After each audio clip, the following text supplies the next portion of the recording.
السلام علیکم دوستو، امید ہے آپ سب خیریت سے ہوں گے۔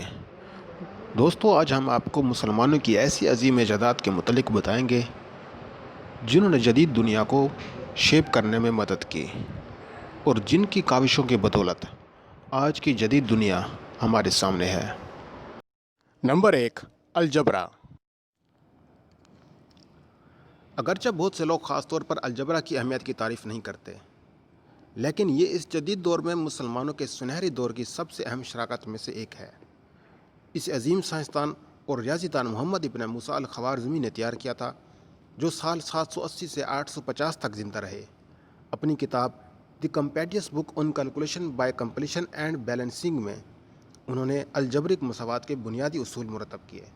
کتاب کا نام ہی لفظ الجبر پر مشتمل ہے، جس کے معنی ہے تکمیل، جس سے لاطینی لفظ الجبر پیدا ہوا۔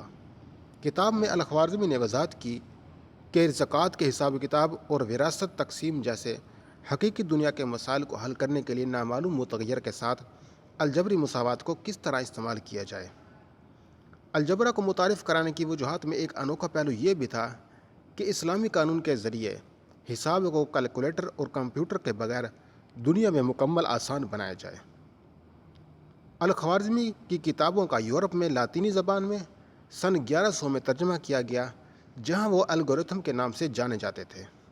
لفظ الگورتھم ان کے نام اور اس کی ریاضی کے کاموں پر مبنی ہے۔ الخوارزمی کی کتاب الجبرا جیسی خدمات کے بغیر انجینئر کی جدید عملی اپلیکیشنز تیار کرنا ممکن ہی نہیں تھا۔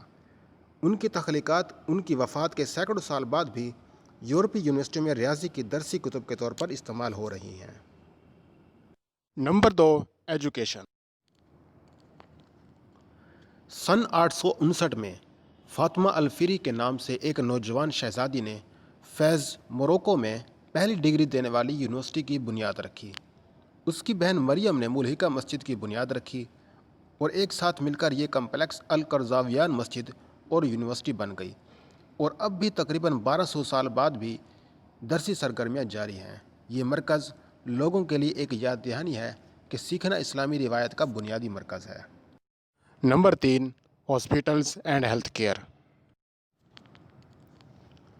نرسوں اور ایک تربیتی مرکز کے ساتھ پہلا جدید ترین ہسپتال قاہرہ میں احمد ابن طولون ہسپتال میں تھا، جو سن 872 میں قائم ہوا تھا۔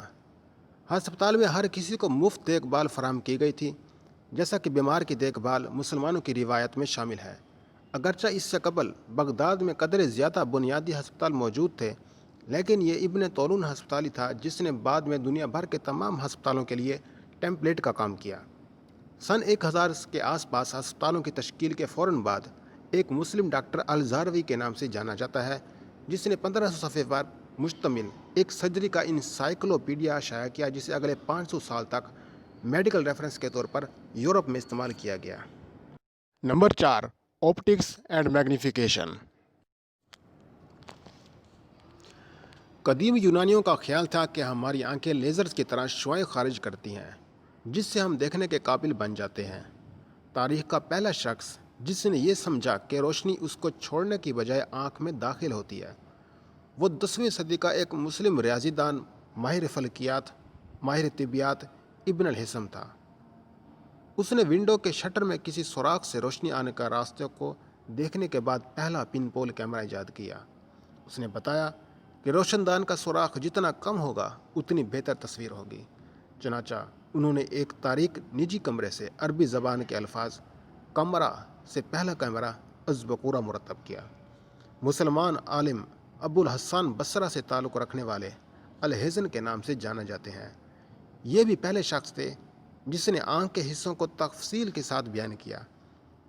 اس نے عکاس مواد یعنی ریفلیکٹیو میٹیریلز کے ساتھ تجربات کیے اور یہ ثابت کیا کہ آنکھوں کو بینائی کی کرنوں کے ساتھ ماحول کا احساس نہیں ہوتا، کیونکہ اس وقت تک سائنسدان بھی یقین کر چکے تھے۔ انہوں نے یہ بھی دریافت کیا کہ مڑے ہوئے شیشے کو میگنیفیکیشن یعنی دور کی چیز کو قریب دیکھنے کے لیے بھی استعمال کیا جا سکتا ہے۔ اس کا شیشہ بڑھنے والے پتھر میگنیفائنگ شیشے تھے، انہی میں سے ہی بعد میں اینک تیار ہوئی۔ Number 5، hygiene. مشرق وسطیٰ میں اسلامی سنہری دور میں صابن تیار کیا گیا تھا جب صابن سازی کو ایک صنعت کا درجہ مل چکا تھا۔